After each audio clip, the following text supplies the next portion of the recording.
இந்த ஆட்சியில் நீங்கள் பார்க்கும்போது நந்திவர்மன் ஆட்சி அமைக்கும் போது அமைக்க விடலை. மேல் நாட்டு கலாச்சாரத்தை ஊக்குவிக்கும் வகையில் அந்த கோட் சூட் அணிந்து அந்த இது வரதெல்லாம் பார்க்கும் பொழுது ஒட்டுமொத்த தமிழ் கலாச்சாரத்தையும் நம்மளுடைய பண்பாட்டையும் மாற்றக்கூடிய ஒரு செயல். நல்லது தானே அது, அது ரொம்ப நல்லது தானே. யாரிடம் எதை சொன்னா நடக்குமோ, யார் சொன்னா நடக்குமோ, யாரு சொன்னான்னா பாலகானாம் பாலகீனாம் எப்பொருள் யார் யார் வாய்க்கே. எஸ், குழந்தை எல்லாம் ரொம்ப சட்டமாக அகம் கிளேஷாக, கிளேஷம் இல்லாம காரியம் சித்தி ஆயிடும் அப்படிங்கிற ஒரு இடத்துல உட்காந்துருக்கும் போது 6வது இடத்துல ஒரு முதலமைச்சராக உட்கார்றதுங்கிறது பெரிய குருவோட இடம். இவருக்கு எப்படின்னா முதல்ல இறக்கத்துலேருந்து தான் மேலே வந்திருக்காரு. கஷ்டத்தில் பார்த்துட்டு சர்ன்னு மேலே ஏறிருக்காரு. அப்படி ஏறும்போது என்ன ஆகும் அப்படின்னா, அவரை சாதிக்கிறதுக்கு 136 பேர் ஆட்சி அமைப்பாங்க, அவர் கூட இருப்பாங்க. மக்களுக்கு வேண்டிய விஷயங்கள்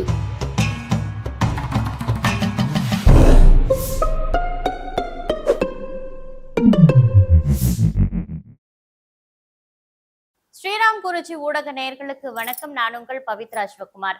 ஆலயம் தொழுவது மட்டுமல்ல ஆன்மீகம், அதன் ஆழம் அதிகம் அப்படின்றத உணர்த்துற வகையில பல்வேறு ஆன்மீக தகவல்களை பகிர்ந்துக்கிறதுக்காக இன்றைக்கு நம்ம கூட ஸ்ரீராம் குருஜி அவர்கள் இணைஞ்சிருக்காங்க. வணக்கம். வணக்கம்.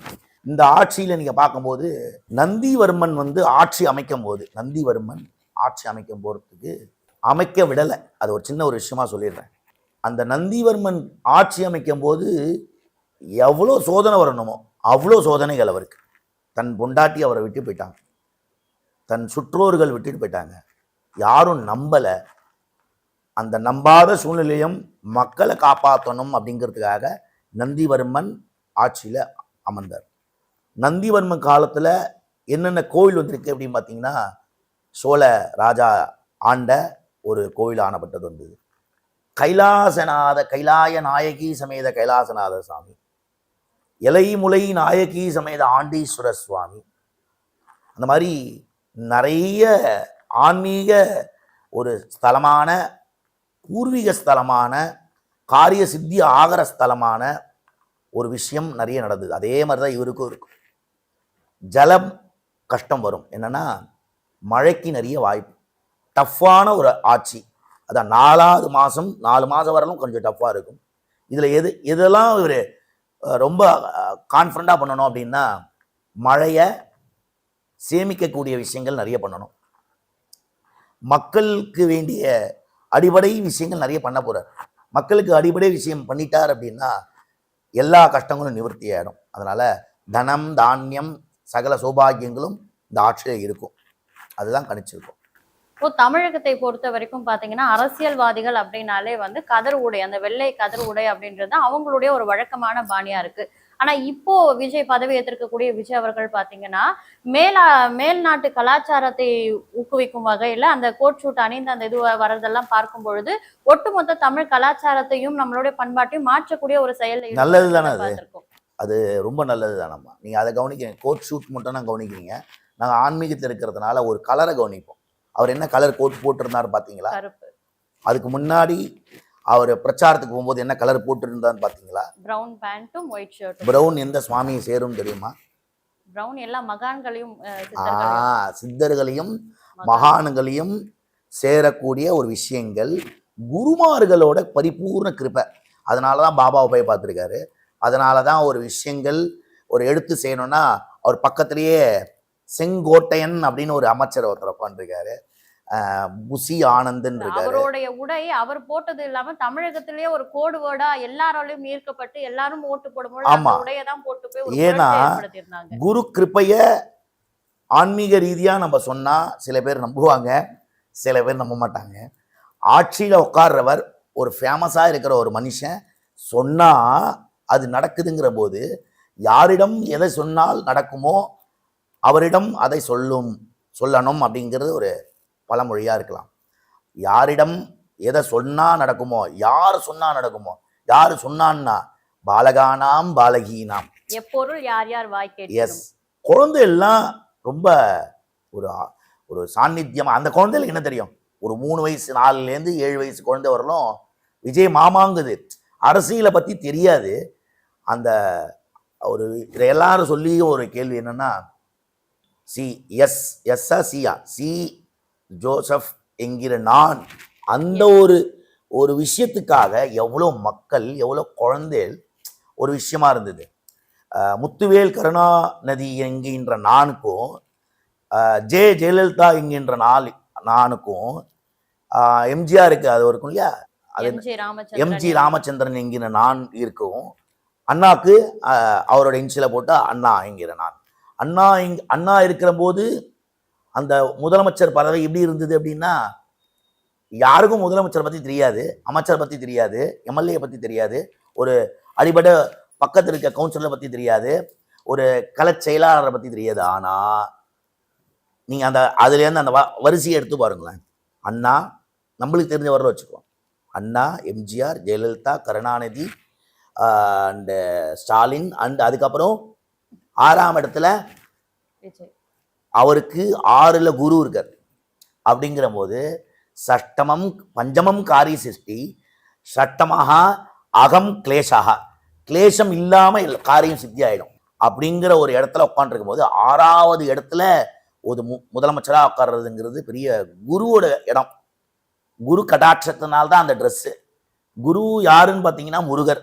அவருக்கு முடிஞ்சது 6 படை. 6வது இடத்துல ஒரு உட்காண்டிருக்கிற ஒரு விஜயானப்பட்டவர், பொறுமையில் ரொம்ப கண்ணியமான இருக்கிறவர். அவரை பற்றி நம்ம பூர்வ ஜென்ம ஆசிரமம்னு சொல்லுவோம். ஒரு சன்னியாசிக்கெல்லாம் இப்போ ஸ்ரீராம், நான் முதல்ல இருந்த ஒரு பேர் ஸ்ரீராம்னு அர்த்தம்.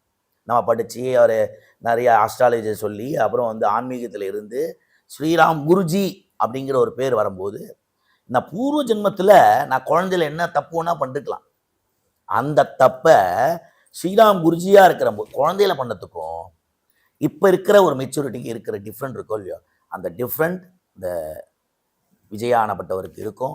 ஆட்சி அமைப்பார். ஆனால் கஷ்டங்கள் மேடு இறக்கம். இவருக்கு எப்படின்னா முதல்ல இறக்கத்துலேருந்து தான் மேலே வந்திருக்கார். கஷ்டத்தில் பார்த்துட்டு சர்ன்னு மேலே ஏறிருக்கார். அப்படி ஏறும்போது என்ன ஆகும் அப்படின்னா, அது ஏற்றத்தை கொடுக்கும். அந்த ஏற்றத்தை கொடுக்குற போது நம்ம தொபுகட்டின்னு இறங்கக்கூடாது, சர்ன்னு இறங்கக்கூடாது. அது கையும் வழுக்கி விட்டுருச்சுன்னா பிரச்சனை. அதனால் ஒரு படியாக எடுத்து எடுத்து எடுத்து எடுத்து வச்சா அவருக்கு நல்லது. இப்போ இவருக்கு யார் யாரெல்லாம் முதல்ல எதிரிகளா இருந்தாங்களோ அவங்களுடைய தயவோட ஆட்சி அமைக்கக்கூடிய ஒரு சூழலுக்கு விஜய் அவர்கள் இப்ப தள்ளப்பட்டிருக்காரு. ஆமா, இந்த சூழல் எது வரைக்கும் நீடிக்கும் குருஜி? இவங்கெல்லாம் எந்த அளவுக்கு கை கொடுப்பாங்க? அவருக்கு நம்பரே பார்த்தீங்கன்னா, நீங்கள் 108 ஸ்டார்டிங்கில் 108 முதல்ல ஒரு பிள்ளையாருக்கு உடைக்கக்கூடிய தேங்காய் 108 தேங்காய் உடைக்கிறோம் காரிய சித்திக்காக. அதை உடைச்சிட்டாரு. அப்போ இனிமேல் தானே காரிய சித்தி ஆகணும் இல்லை, அவசரப்பட முடியாதுல்ல. 108 தேங்காய் உடைச்சிட்டாரு. உடைச்சிட்டேன். நான் பிள்ளையார்கிட்ட சொல்லிட்டேன், நான் நல்லபடியாக இருக்கணும், என்னை சார்ந்த மக்கள் நல்லா இருக்கணும்னு உடைச்சிட்டாரு. அதுக்கப்புறம் வந்தக்கூடிய நம்பர் பார்த்தீங்கன்னா 118. அதை 8ம் 2ம் சேர்த்தா எவ்வளோ? 10. 10ல் 1. ஒருத்தர் தானே முதலமைச்சர், கரெக்டா? ஒரு முதலமைச்சர் தான். அவர் சொல்லும் போதே ஒரு விஷயம் சொல்கிறார், பெண்களை நான் முதல்ல காப்பாற்றுவேன், மக்களோட தனத்தை எடுக்க மாட்டேன். இது வரைக்கும் இருந்த இன்க்ளூட் முதலமைச்சராக இருந்த ஜெயலலிதாவாக இருக்கட்டும், எம்ஜிஆராக இருக்கட்டும், அண்ணாவாக இருக்கட்டும், கருணாநிதி இருக்கட்டும், ஸ்டாலின்ஜியாக இருக்கட்டும், யாராக இருக்கட்டும், யாராவது இந்த ஒரு விஷயத்த பண்ணாங்களான்னு நம்மளுக்கு தெரியாது. ஆனால் இந்த விஷயம் ஆரம்பம் நல்லதே நடக்கும் அப்படிங்கிறது தான் கணிச்சிருக்கோம். 1ல் முடிகிற போது முதல அமைச்சர் 1. அவருக்கு தேவைப்பட்ட இலக்கு 136 நாங்கள் கணிச்சது. 136 தான் கணிச்சோம். 136 கூட்டினெல்லாம் என்ன நம்பர் வரும்னு பாருங்க. 130. 1 3 4 4 4ம் 6ம் 10. நான் என்ன சொன்னேன்? முதல்ல அமைச்சரா உட்காரத்துக்கு வேண்டிய விஷயங்கள் 1. 136 தான் அவரோட இலக்கு. பாருங்க, சுவாமி அவர்கிட்ட அனுப்புறதுக்கு இன்னும் 36 பேர், கிட்டத்தட்ட 108 பேர் இருக்காங்க. அதில் வெளியிலேருந்து ஏதோ நிறைய சொல்லுவேன் அரசியல் ரீதியாக, நம்மளுக்கு அது இலக்கு தெரியாது. 36 பேர் உள்ளே இருப்பாங்க. 100% அவருக்கு இலக்கு கொடுக்கறதுக்கு அவரை சாதிக்கிறதுக்கு 136 பேர் ஆட்சி அமைப்பாங்க, அவர் கூட இருப்பாங்க. மக்களுக்கு வேண்டிய விஷயங்கள், தனம், தானியம், சௌபாகியங்கள்லாம் நிறைய நடக்கும். ஜாக்கிரதையாக இருக்கணுங்கிறத ஒரு ஒரு விஷயத்தையும் சொல்லியிருக்கோம். ஷாக்கை ரொம்ப ஜாக்கிரதையாக இருக்கணும். அதில் தான் அவருக்கு ஒரு மைனஸே வரும். ஏன்னா அவர் சொன்ன இலக்குமே 2, நிறைய பேர் புரிஞ்சுட்டது 1. ஓகேவா? நிறைய பேர் அவர் சொன்ன இலக்கு 2, 200, நிறைய பேர் புரிஞ்சுட்டு 100, 1 லக்கி அப்படிங்கிறத விஜய் சார் புரிஞ்சுக்கணும். அதனால் நல்ல ஆட்சியே நடக்கட்டும். நடிகர் விஜய் எப்படி முதலமைச்சர் விஜய் ஆவார்னு இதற்கு முன்னாடியே துல்லியமா கணிச்சிங்களோ அது போல அவருடைய ஆட்சி காலம் எப்படி இருக்கும்ன்றது குறித்தும் நிறைய விஷயங்கள் சொல்லியிருக்கீங்க. இது எந்த அளவுக்கு உண்மை ஆகுது அப்படின்றத பொறுத்திருந்து பார்ப்போம் குருஜி. நன்றி. நன்றி.